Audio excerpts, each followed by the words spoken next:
저는 이 시간 하나님이 역사하셨습니다. 하나님이 역사하셨습니다. 라는 제목으로 하나님 말씀을 전가하려고 합니다.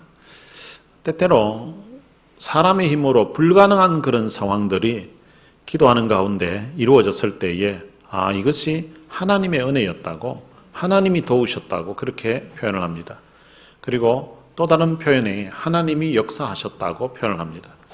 교회에서 사용하는 용어 중에 이 역사라는 이 단어가 때때로 처음 교회 오시는 분들은 역사가 히스토리인 줄 알고 잘못 오해하시는 분도 있는데, 여기서 역사라는 말은 하나님이 일하셨다는 것을 이야기하는 것입니다.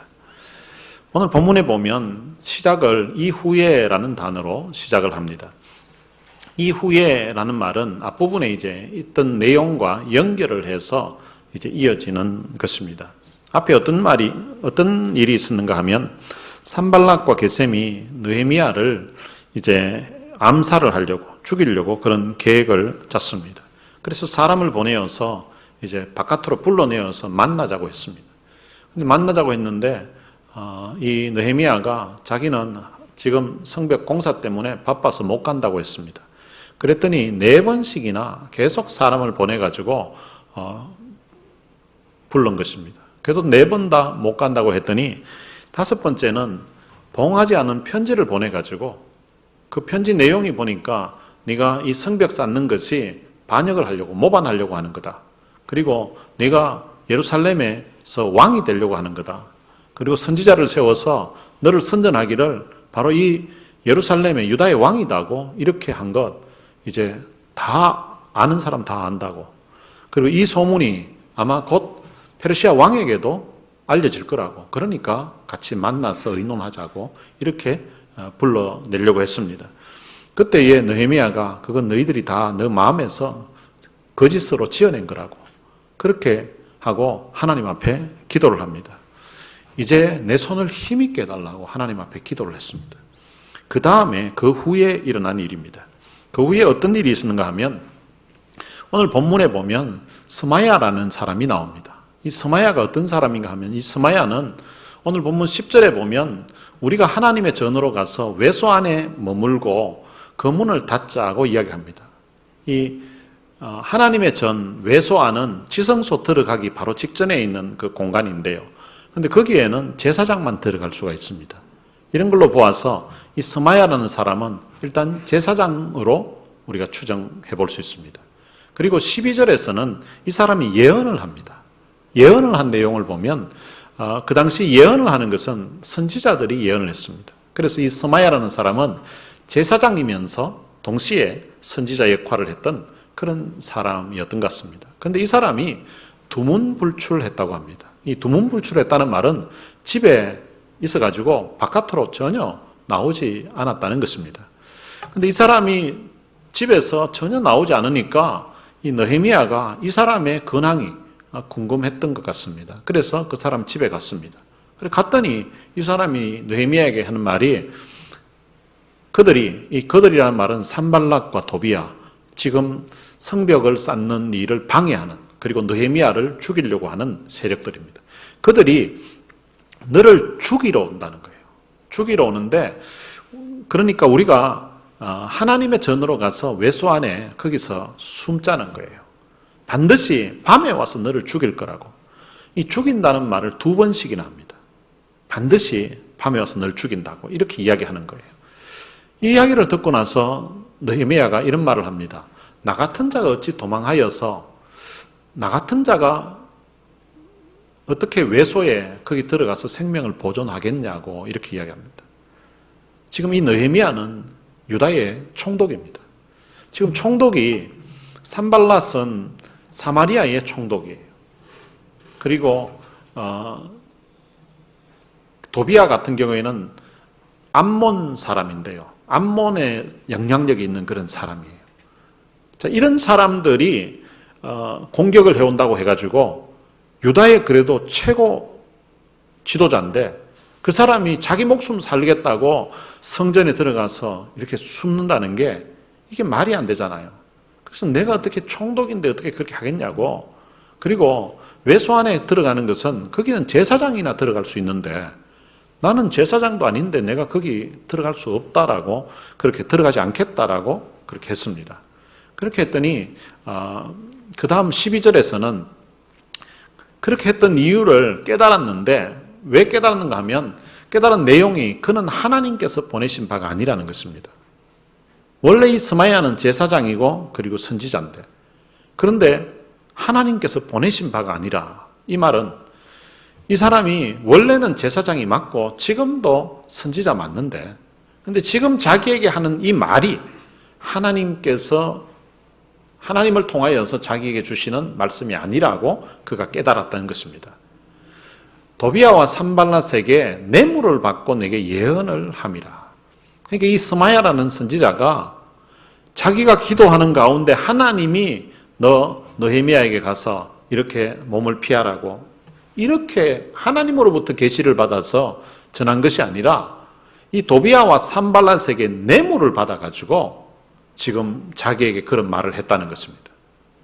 그러면 뇌물을 왜 줬는가? 13절에 뇌물을 준 그 이유를 이야기합니다. 첫 번째는 나를 두렵게 하기 위해서 줬다는 것입니다. 너 죽이러 온다고, 너 암살하러 온다고. 이렇게 하면 사람이 누군가 나를 죽이러 온다는데, 그것도 뭐 전쟁을 치러 가지고 오는 것이 아니라 이게 그냥 밤중에 그냥 자객을 보내든지 암살단 보내가지고 죽이러 온다 그러면 얼마나 두렵겠습니까? 아예 전쟁을 치르면 같이 싸울 수가 있잖아요. 파수꾼들이 지킬 수가 있고 할 수 있는데, 이게 몰래 이렇게 숨어 들어와서 자객을 보낸다 하면 사실 두려운 일이죠. 그래서 자기를 두렵게 하고, 그리고 이렇게 함으로써 범죄하게 하고, 거기는 제사장만 들어갈 수 있는 곳인데 자기가 거기 들어가게 되면 그 일만 해도 범죄하는 거라는 거죠. 그리고 악한 말을 지어 세 번째는 나를 비방하려 함이었더라. 만약에 느헤미야가 지금 이 스마야라는 이 사람의 말을 듣고서 그 성전 안에 있는 외소에 들어가서 숨게 되면 아마 이 스마야가 악한 말을 지어서 느헤미야를 비방했을 거예요. 어떤 말을 지을 수 있는가 하면, 아니 유다의 총독이라는 사람이 자기 목숨 살겠다고 그 성전에 들어가서 숨었다고. 그것도 그 성전 안도 그 중에서 제사장만이 들어갈 수 있는 거기 가서 자기 살겠다고 거기 숨었었다고. 이런 사람을 어떻게 유다의 총독이라고, 우리가 지도자라고 우리가 따를 수가 있겠냐고. 그리고 이 사람은 하나님의 법을, 율법을 어긴 사람이라고. 그러니까 지도자로서도 자격이 없고 하나님의 계명을 어겼던, 율법을 어겼던 이런 범법자라고 하면서 이렇게 아마 느헤미야를 비방하려고, 그래서 그로 하여금 총독의 그 권위를 상실하게 하고 총독으로서 더 이상 역할을 하지 못하게끔 하려고 했다는 것입니다. 그래서 이 느헤미야는 그런 상황에서 하나님 앞에 기도를 합니다. 내 하나님이여, 도비아와 산발락과 여선지 노아다와 그 남은 선지자들, 곧 나를 두렵게 하고자 한 자들의 소행을 기억하옵소서 하였노라. 이 느헤미야의 기도의 내용을 보면 지금 이 공사하는 것을, 성벽 쌓는 일을 방해하는 세력이 도비아와 산발랏뿐만 아니라 앞에 또 스마야라는 사람이 이 사람들에게 뇌물을 받고 자기에게 범죄하들고 두려움을 주기 위해서 이렇게 말을 했는데, 예언까지 했는데, 그런데 보니까 선지자들도 그 사람들뿐만 아니라 여선지 노아다라는 사람도 있었다는 거예요.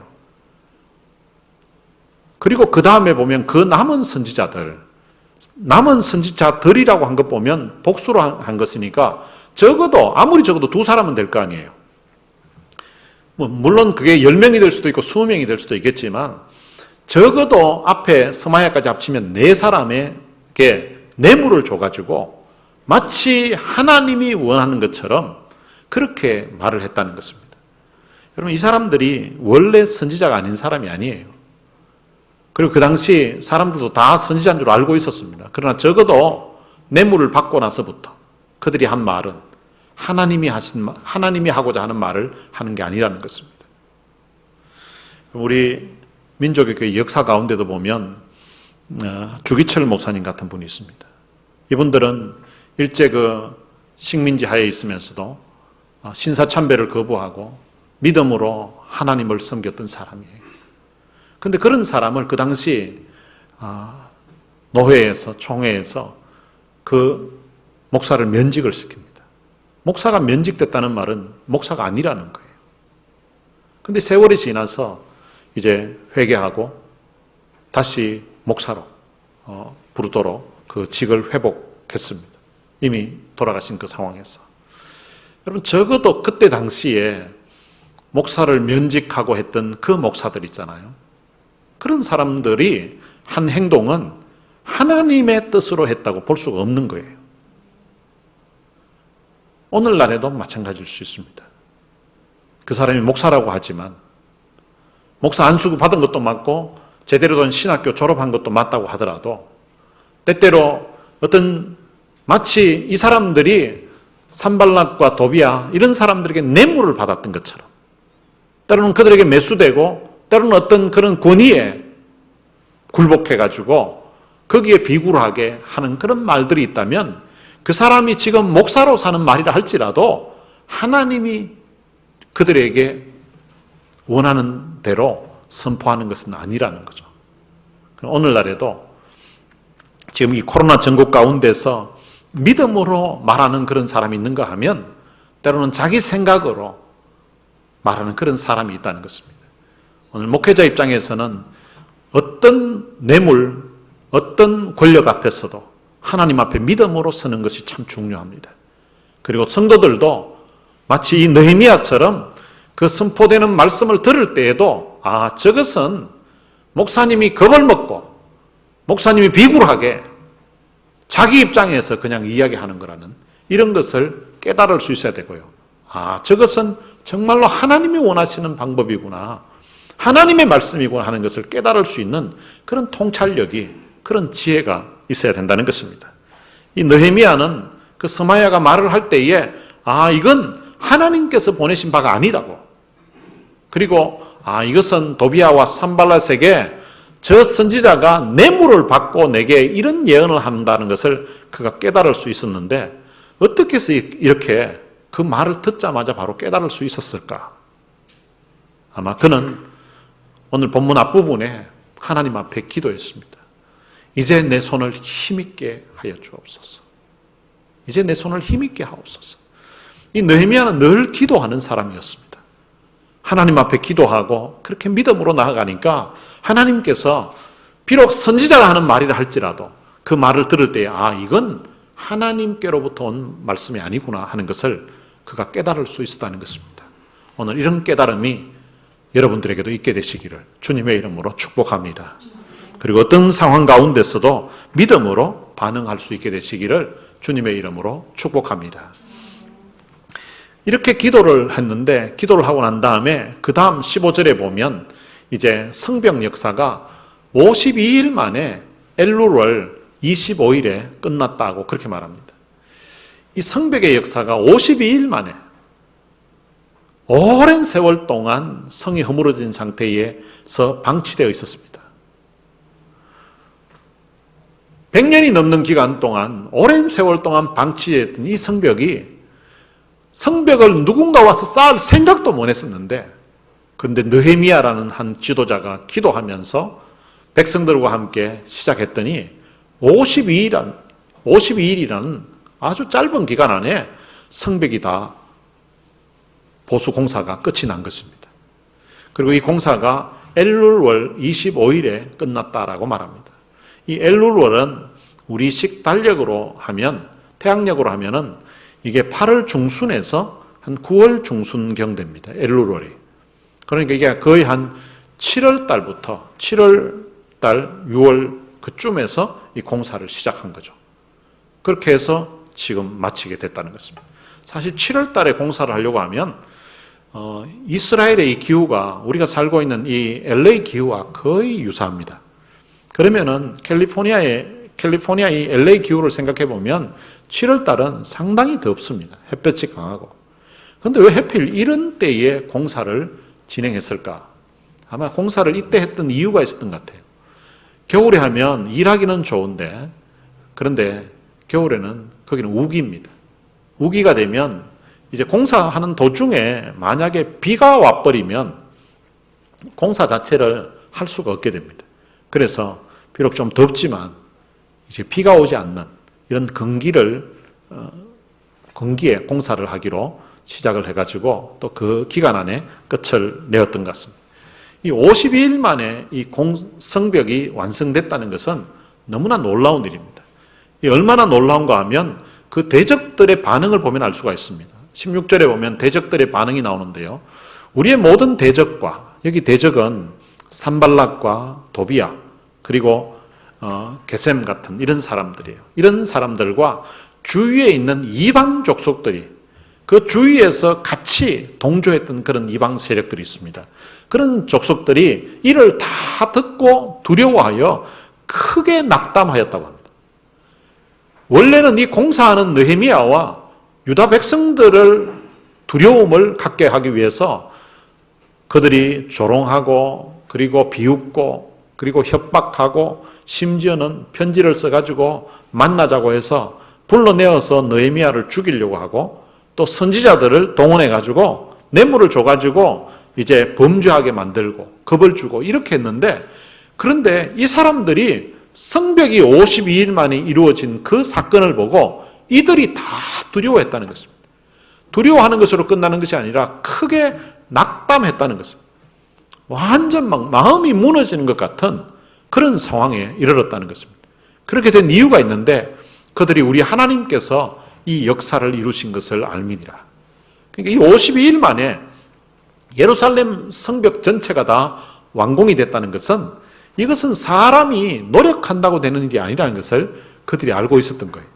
그래서 이렇게 짧은 시간 안에 예루살렘 성벽 공사 자체가 다 끝난 것은 이것은 하나님이 역사하셨다고, 하나님이 도우셨기 때문에 이게 가능했다고 이렇게 말을 하는 것입니다. 그럼 성벽 공사를 하려고 하면 엄청난 사람의 인력이 필요하고요.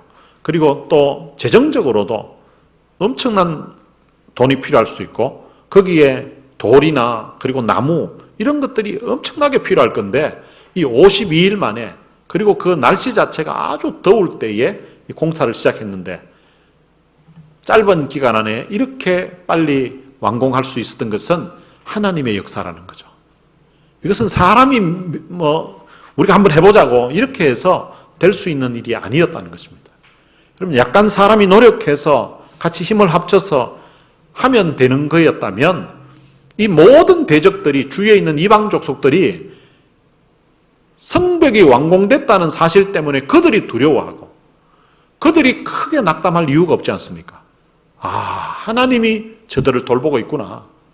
저 유다민족은 하나님이 역사하는구나 하는 것을 그들이 느끼게 되면서 그 하나님의 그 역사에 자기들이 지금까지 반대했었잖아요. 하는 일을 방해했었잖아요. 저것들을 우리가 얕잡아 보고 저것들을 방해하고 이랬는데 근데 저들 위에 하나님이 계시다는 것을, 저들과 하나님이 함께 한다는 것을 느끼게 되면서 그들이 오히려 두려워하게 되었다는 것입니다. 그런데 이런 하나님의 역사라는 이유가 그 다음 17절부터 19절에 보면 더 분명해집니다. 또한 그때에 유다의 귀족들이 여러 번 도비야에게 편지하였고, 유다의 귀족들이 도비야에게 편지를 했다는 거예요. 그리고 도비야의 편지도 그들에게 이르렀으니, 그러니까 유다의 귀족들 가운데 이 도비야하고 내통했던 사람들이 있었다는 것입니다. 성벽을 쌓는 데에 외부적인 어떤 공격뿐만 아니라 내부 안에서도 여전히 귀족들 가운데서 반대하고 오히려 방해하고 느헤미야를 죽이려고 하는 그런 세력과 동조하는 그런 사람들이 있었다는 것입니다. 18절에 보면 도비야는 아라의 아들 스가냐의 사이가 되었고, 이 도비야는 암몬 사람이에요. 암몬 사람이라는 말은 이방 사람이라는 것입니다. 이방 사람인데, 근데 이 사람이 아라의 아들 스가냐의 사이가 되었다고 말합니다. 이 아라는 어떤 사람인가 하면, 아라는 이제 1차 포로 귀환 때에 예루살렘으로 돌아온 사람들 중에서 그 중에 한 집안에, 한 가문의 그 족장이에요. 7장에 보면 포로 귀환 때에 돌아왔던 사람들의 이름과 그리고 거기에 가족들 숫자가 나옵니다. 거기에 보면 이렇게 기록되어 있습니다. 그 아라의 자손이 몇 명인가 하면 650명이 왔다고 그렇게 되어 있습니다. 아라의 자손이. 그러니까 밑에 자손들이 650명이나 있는 아주 영향력 있는 집안이었다는 거죠. 그리고 그 아들 스가냐라고 되어 있는데, 이 아들이라고 하는 것은 우리가 보통 누구 아들 이러면은 자기 직계 아들이라고 되어 있습니다. 근데 유대인들은 때로는 이게 몇 대 지났어도 아들이라고 표현합니다. 누가 누구를 낳고 표현할 때도 직계만 아니라 어떤 데는 보면 족보에 보면 이게 다른 데는 몇 대가 지나가는데 근데 어떤 데는 건너뛰고 이렇게 바로 가는 경우가 있습니다. 그게 이제 유대인들의 어떤 표현 방법이 우리와 달라서 그렇습니다. 그러니까 여기에 아라의 아들이라고 되어 있는데 아라의 후손이라고 아니면 자손이라고 이렇게 번역하는 게 맞습니다. 아라의 자손 스가냐의 사이가 되었다고 하는데 이 스가냐도 어떤 사람인가 하면 그 한 성벽을 쌓는데 한 지역을 담당했던 사람. 그리고 그러니까 이게 결혼을 하는데 이방 사람이 결혼을 한 거죠. 결혼할 뿐만 아니라 도비아의 아들 여호하난도 이 도비아가 유대인 귀족 중에 한 집안과 결혼을 해서 그리고 아들을 낳았습니다. 아들의 이름을 여호하난이라고 했습니다. 이 여호하난의 이름의 뜻이 무엇인가 하면 바로 여호와께서는 은혜로우시다는 뜻입니다. 여호와께서는 은혜로우시다. 이름 자체 보면 얼마나 좋습니까? 의미가. 여호와는 은혜로우시다. 근데 여호와는 은혜로우시다 하고 이름은 그렇게 지었는데 그런데 그의 삶을 보면 하나님이 하시는 일을 계속 방해하고 있고 그리고 하나님의 사람 느헤미야를 암살하려고 하고 있는 그리고 뇌물을 줘가지고 선지자들로 하여금 하나님의 말씀이 아닌 느헤미야에게 거짓말을 하게 하고 두려워하게 만들고 범죄하게 만드는 그런 일을 시켰던 사람이 바로 이 도비아라는 사람. 그런데 이 사람이 자기 아들을 낳아가지고 여호하난, 여호와는 은혜로우시다고. 모르는 사람이 보면 그 아들 이름 보고 이 사람이 참 이방 사람이지만 개종해가지고 아주 참 신앙이 좋은 사람인 걸로 이렇게 오해하게끔 만드는 사람이었습니다. 근데 여호하난도 베가라의 아들 머술람의 딸을 아내로 맞이하였다고 했는데 이 머술람이라는 사람이 성벽을 쌓는데요. 두 지역을 성벽을 쌓습니다. 여러분 한 지역만 성벽을 쌓아도 그때 당시 아주 영향력 있는 그런 집안인데 근데 두 지역을 쌓았다는 말은 엄청난 영향력 있는 사람이라는 거죠. 그런 집안과 또 자기 아들을 결혼을 시킵니다. 뿐만 아니라 유다에서 그와 동맹한 자가 많았다고 합니다. 여러분 이 동맹한 자가 많았다는 말은 NIV 영어 성경에 보면 그의 하수인이 되었다는 거예요.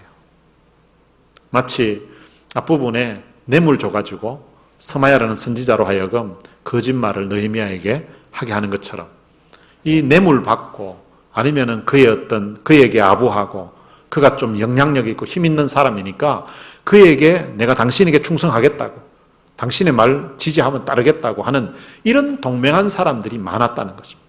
그러니까 지금 외부적으로도 반대하는 세력이 있었고 그리고 내부적으로도 가난과 그런 어려움이 있었고 거기에다가 유다의 귀족들 중에서도 지난번에 그 귀족들이 자기 밭 그리고 포도원 집 그리고 종 다 돌려줬다고 하는데 돌려준 사람도 있었지만 겉으로는 돌려줬지만 속으로는 느헤미야 저 새끼 저거 죽여야 된다고 하는 그런 사람들이 있었다는 거예요. 내부적으로도 계속 끊임없는 반대하는 세력이 있었다는 것입니다. 심지어 19절에서는 그들이 도비아의 선행을 내게 말하고 이 도비아 이 사람은 원래 나쁜 놈이에요. 종자 자체가 암몬 족속은 그 롯이 그 딸과 통해서 낳은 둘째 아들이에요. 그러니까 이 암몬 그 종자 자체가 안 좋고요. 이놈이 하는 짓이 다 나쁜 짓이에요. 그런데 이 도비아에게 매수되어 가지고 그 유다 사람들 중에서 자기에게 와가지고 총독님 도비아 그 사람 나쁜 사람 아닙니다. 그 사람 아주 참 좋은 사람이에요. 우리도 몰랐는데 그 사람 보니까 이런 선행을 했다고 이런 식으로 자기에게 이야기를 하는 거예요. 아마 스마야에게 뇌물을 준 거 있잖아요. 느헤미야는 그 사실을 자기가 기도하고 이 통찰력이 있으니까 지금 이 선지자가 하는 말이 저게 이게 도비야에게 뇌물 받고 자기에게 하는 말이구나 하는 것을 그가 깨달았습니다. 왜냐하면 말 자체가 지금 상황에 안 맞는 말이거든. 뭔가 자기를 위하는 것 같이 하면서도 하나님의 법을 어기는 그런 짓을 하게끔 하는, 그걸 보고 지금 이 사람이 하는 말이 하나님으로부터 온 말이 아니구나 하는 것을 깨달았습니다. 그런데 이 도비야가 뇌물을 준 그 사건도 아마 그 사람들이 이렇게 이야기했을 거예요. 도비야가요, 그 선지자들 그 어렵다고 그 사람들에게 참 후원해주고 그 사람들에게 재정적으로 서포트해줬다고 아마 이렇게 했을 것 같아요. 사실은 뇌물이었는데, 근데 그런 것을 내통하는 이런 사람들은 다 좋게 포장해서 느헤미야에게 그 사람 아주 선한 사람이라고, 그 사람이 자기 돈 들여가지고 선지자들 도와주고 자기 돈 들여가지고 우리 유다 사람들 돕더라고, 막 이런 식으로 아마 자기 하수인으로 쓰려고 그렇게 돈을 준 건데 그걸 가지고 선행인 양 이렇게 이야기합니다. 그럼 왜 이렇게 선행인 양 이야기했을까? 느헤미야로 하여금 경계심을 풀게 하려고 하는 것입니다.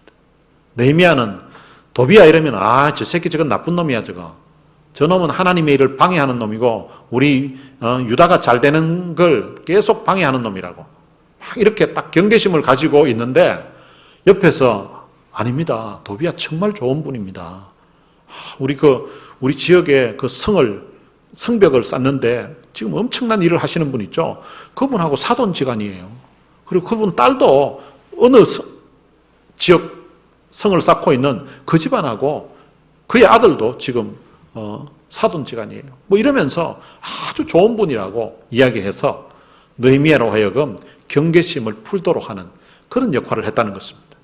그리고 이 사람들이 도비야의 선행을 자기에게 말할 뿐만 아니라 또 내 말도 그에게 전하매. 그러니까 느헤미야가 지금 성벽을 쌓기 위해서 하고 있는 그런 말들, 그리고 또 쌓을 때에 어느 지역에 있는 사람들은 무기를 완장해가지고 무장해서, 또 어느 지역에 있는 사람은 칼을 허리에 차고 또 어떻게 해야 된다 하는 이런 모든 진행되는 과정들을 도비야에게 다 알려주는 거예요. 그렇게 전하니까 도비야가 내게 편지하여 나를 두렵게 하고자 하였느니라.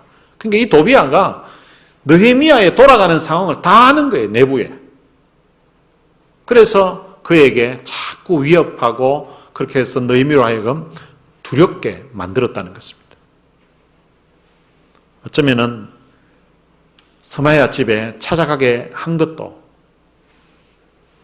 이런 내용들을 다 알려가지고 그쪽으로 가도록 만들었을 수도 있을 것 같아요.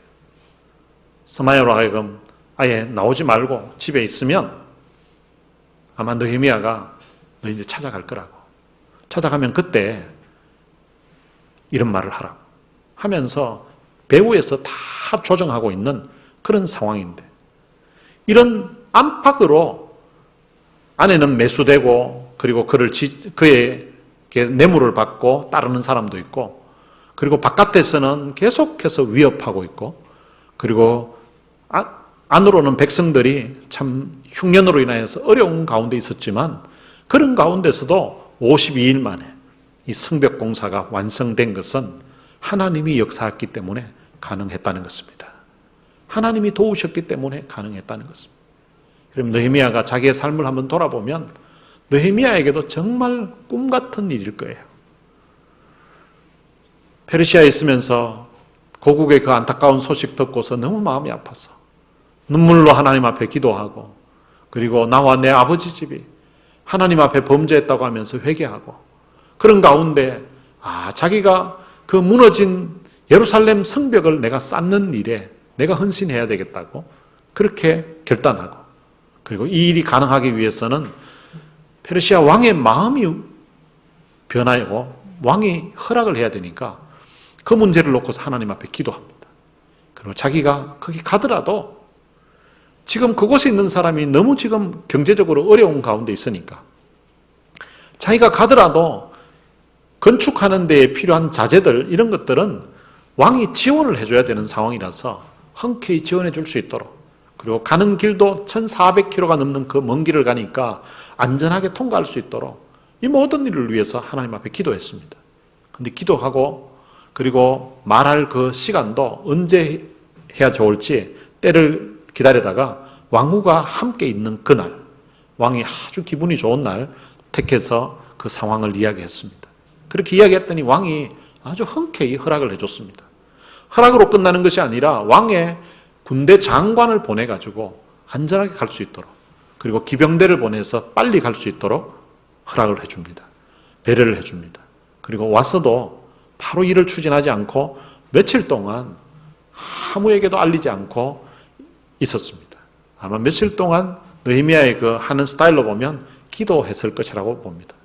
그리고 이제 밤중에 이제 순찰을 합니다. 얼마나 황폐해져 있는지, 그 성벽의 상황이 어떤지를 돌아보고 와서, 그리고 난 다음에 그가 이제 백성들의 지도자들을 불러 모으고 백성들을 불러 모아서 우리가 더 이상 이런 수치를 당하지 않도록 성벽을 쌓자고 했습니다. 그리고 하나님의 선한 손이 도우신 사실을 이야기했습니다. 그랬더니 백성들이 하자고, 다들 해보자고 했습니다. 그렇게 해서 하는데 외부적으로 반대하는 산발락과 도비아 같은 이런 사람들이 생기고, 그리고 또 내부적으로는 그때 당시 흉년으로 인하여서 가난한 백성들이 너무 힘들어하는 거예요. 거기에다가 귀족들과 민장들은 백성들에게 높은 이자를 받고 집을 저당 잡히고 땅을 저당 잡히고 심지어는 그 딸을 종으로 사서 부리고 있는 그런 상황이었습니다. 느헤미야는 그 이야기를 듣고 그것을 알게 되면서 막 화가 치밀어 오르는데, 치밀어 오는 화를 참으면서 깊이 생각을 합니다. 하나님 앞에 기도했을 것입니다. 그리고 나서 이제 백성들의 지도자들을 불러서 이야기를 합니다. 우리가 이 백성들을 다 이 유다에서 자유롭게 살아갈 수 있도록 얼마나 많은 애를 써서 노력을 해서 이렇게 다 데려왔는데 지금 또 이들을 너희들에게 사야 되겠냐고, 너희들이 하는 일이 옳지 못하다고 그렇게 이야기를 했더니 이들이 양심의 가책이 되고 이들이 깨닫고서 아멘했습니다. 그리고 자기들이 저당 잡혔던 밭과 포도원 그리고 집을 아무 대가를 요구하지 않고 돌려주기로 했습니다. 그리고 종으로 사서 부리고 있던 그런 종들도 다 돌려주기로 했습니다. 그래서 백성들 모두가 다 하나님 앞에 찬양하는 그런 놀라운 일이 벌어졌습니다. 그래서 이제 가난한 백성들도 이제 힘을 얻고 또 귀족들도 민장들도 뉘우치고 이제 즐거운 마음으로 다시금 단합해서 성을 쌓아갔습니다. 성을 쌓아가는데 계속해서 외부에서 도비아라는 놈이, 산발랏이라는 놈이 방해를 하는 거예요. 선지자를 매수하고 그리고 귀족들과 매수해서 계속해서 내통하는 그런 사람들과 함께 방해를 하려고 하는 이런 일들이 끊임없이 진행되었습니다. 그럼에도 불구하고 52일 만에 성벽이 완공되었다는 것입니다. 하나님의 역사고 하나님의 은혜인 것입니다. 때때로 우리 앞에 어떤 큰 문제들이 있을 때에, 때로는 믿음으로 살아갈 때에도 이런 우리를 두렵게 하는 일들이 발생할 수 있습니다. 여러분, 그런 두렵게 하는 일들이 발생할 때에 그것 때문에 두려워하지 마시기 바랍니다. 하나님을 두려워하면 세상에 어떤 것도 두려워할 필요가 없습니다. 그런데 하나님을 두려워하지 않으면 세상의 모든 것이 다 두렵습니다. 코로나 바이러스를 가장 두려워하는 나라가 어느 나라인가 하면 대한민국이라고 그렇게 합니다. 코로나 바이러스 때문에 아무것도 못하는 그런 상황으로 몰아가고 있습니다. 여러분들은 요즘 여러분들을 두렵게 하는 것이 무엇입니까? 두렵게 하는 그것 때문에 두려워하지 말고 전능하신 하나님, 그분을 두려워하면 세상의 어떤 것도 우리가 두려워할 필요가 없는 것입니다. 느헤미야가 자기의 삶을 돌아봐도 52일 만에 이것이 완공된 것은 하나님의 역사고 하나님의 기적이었을 것입니다. 하나님의 은혜였을 것입니다. 여러분, 대적들이 하나님이 역사하셨다고, 하나님이 하셨다고 이렇게 말할 정도 되면 느헤미야와 이 일에 동참했던 유다 백성들은 얼마나 감격스러웠겠습니까? 여러분, 지나왔던 우리의 삶을 한번 돌아볼 수 있게 되시기를 바랍니다.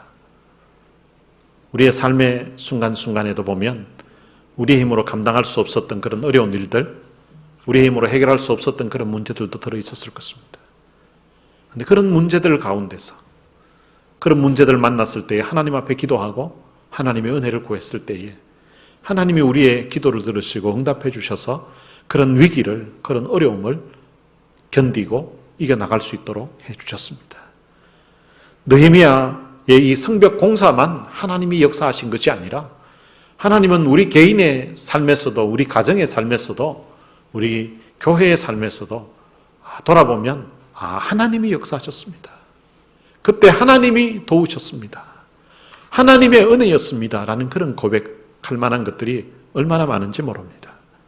오늘 여러분들의 삶의 순간순간, 때때로 믿음으로 살아가는 데에 방해하는 그런 일들, 여러분들을 두렵게 하는 그런 일들이 있다 할지라도 그것 두려워하지 마시고 느헤미야가 담대하게 믿음으로 하나님 의지하면서 그렇게 나아갔던 것처럼 기도하면서 나아가면 여러분 앞에 있는 그 어떤 문제도 여러분들의 믿음의 그 발걸음을, 믿음으로 나아가는 그 길을 방해하지 못할 것입니다. 우리가 담대하게 나아가게 되면 오히려 우리의 적들이 두려워하게 되는 그런 역사가 나타나게 되는 것입니다. 오늘 여러분들이 신앙생활할 때에도 믿음으로 나아가서 여러분들의 삶의 순간순간 어려운 일 당할 때에 하나님 앞에 기도함으로 말미암아 이것도 하나님이 역사하셨습니다. 이것도 하나님의 은혜입니다. 이것도 하나님이 도와주셨습니다. 그래서 그 하나님 앞에 감사하고 찬양하고 하나님을 용화롭게 하는 그 일에 여러분들의 인생이 늘 쓰여지게 되시기를 주님의 이름으로 축복합니다. 오늘 들은 말씀 생각하면서 같이 찬양을 한 곡 부르겠습니다. 나를 지으시니가 하나님이란 찬양입니다. 나를 지으시니가 하나님, 나를 부르시니가 하나님, 나를 보내시니도 하나님, 나의 나 된 것은 다 하나님 은혜라. 이 박종호 장로님이신데 이분이 이 찬양을 오래전에 처음 이제 불렀었죠. 제가 이 박종호 찬양 나왔을 때에 너무 참 좋아서 이 CD를 사가지고 이것을 이제 차에 넣어서 차만 타면 이 찬양을 들었습니다. 얼마나 들었는가 하니까 나중에는 이게 너무 많이 들어가지고 CD가 튀어가지고 디디디디 막 소리가 날 정도까지 이 찬양을 들은 적이 있습니다. 이 찬양 듣다가 너무 감격스러워가지고 심지어 어떤 때는 이 찬양 듣다가 너무 감격스러워가지고 프리웨이를 달리는데 막 눈물이 너무 났어. 운전을 못 하겠는 거예요.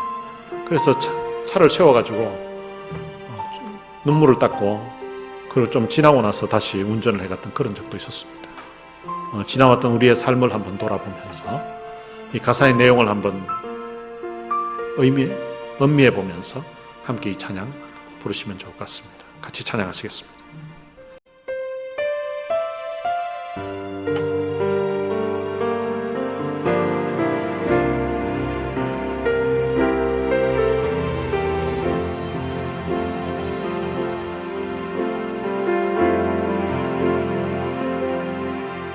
나를 지으시니가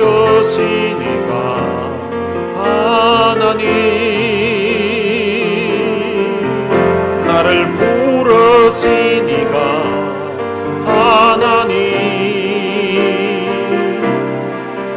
나를 보내시니도 하나님, 나의 나 된 것은 다 하나님 은혜라.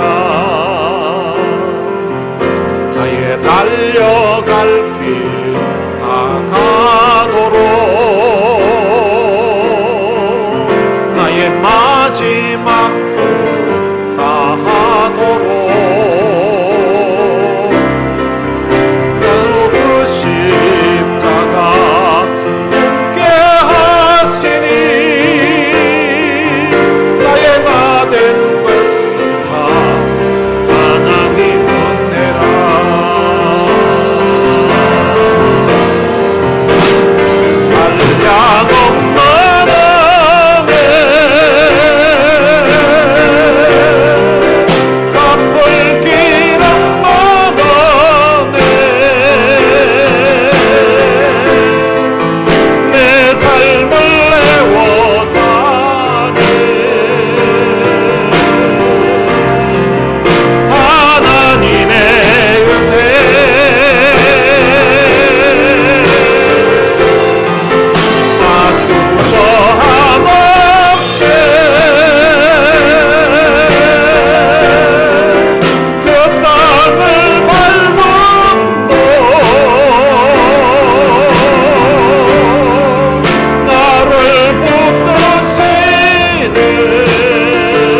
나를 지으시니가 하나님, 나를 지으신 하나님의 은혜, 한량없는 은혜, 한량없는 은혜,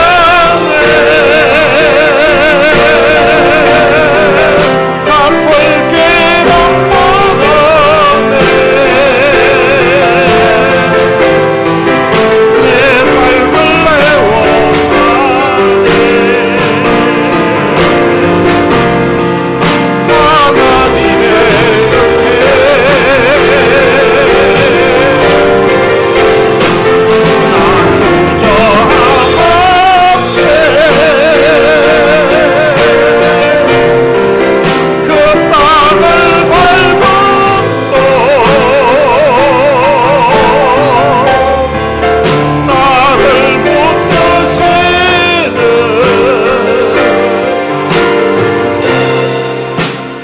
하나님의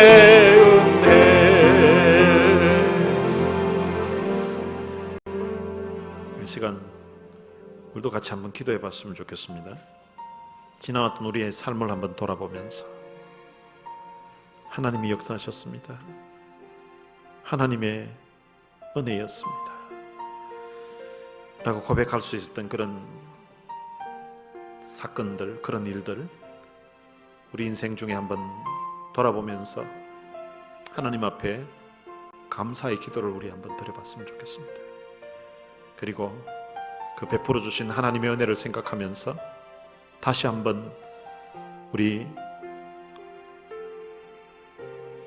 믿음을 다짐하고 결단하면서 그 베푸신 하나님의 은혜, 그 사랑 감사해서 하나님 앞에 헌신하며 살겠습니다 라는 그런 기도를 했으면 좋겠고요. 그리고 캄보디아 선교사님으로 사역하고 계시는 우리 김창문 선교사님, 그리고 정기순 사모님, 첫째 아들 김선교예요. 선교사로 살면서 아들도 선교로 이름을 지었는데, 근데 그 선교가 축구하다가 눈을 지금 제대로 볼 수 없는 그런 상황에 있습니다. 병원에도 갈 수도 없고 한국에 가려고 해도 격리 때문에 갈 수도 없고, 이러지도 못하고 저러지도 못하고, 이 일에도 하나님이 역사해 주시기를, 하나님이 은혜를 주시기를 위해서 기도하고 있을 그 선교사님 네 분을 생각하면서 이 시간 우리 같이 한번 그분들을 위해서 하나님이 선교의 눈이 다시금 회복될 수 있도록, 원래 그 상태로 회복될 수 있도록 하나님의 은혜를 주시도록, 예수님이 이 땅에 계실 때에 소경 바디메오의 눈을 보게 해주셨는데 그 주님이 지금 캄보디아에 가셔서 선교의 눈을 어루만져 주시고 주님이 치유해 주시도록 이 시간 우리 같이 축복하면서 한번 기도했으면 좋겠습니다. 우리 다 같이 통성으로 기도하시겠습니다. 살아계신 아버지 하나님, 은혜를 감사합니다. 많은 사람 가운데 저희들을 선택해서 하나님의 귀한 자녀 삼아주신 것 참 감사합니다. 우리의 인생 여정 우리 돌아보면 하나님의 은혜 아닌 것이 없는 것 같습니다. 하나님, 중학교 때 고등학교 때 십자가의 사랑에 감격해서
하나님 아버지 은혜를 감사합니다.